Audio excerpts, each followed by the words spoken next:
దానితో పాటు 2 మండలాల్లో బామ్మగారు చేసిన సేవలు, ఈ 5 సంవత్సరాలు మార్కాపురం నియోజకవర్గ ప్రజలకు నిరంతరం అందుబాటులో ఉండి ఏదైతే ప్రజాసేవలో భాగమయ్యామో దాన్ని అన్ని విధాలుగా ఆలోచన చేసి ముఖ్యమంత్రి గారు గిద్దలూరు నియోజకవర్గం ప్రజలకు సేవ చేసే అవకాశం నాకు ఇవ్వడం, ఈ అనవసరపు ఆరోపణలు ఏదైతే నడుస్తూ ఉన్నాయో నాకు తెలిసి కలెక్టర్ గారి దగ్గరికి వెళ్ళి లెటర్ ఇచ్చి ఎటువంటి ఆరోపణలన్నా ఎదుర్కోవడానికి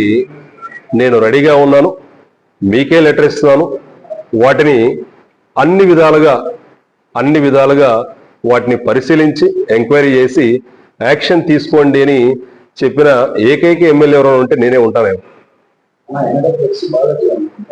సో అందుకోసం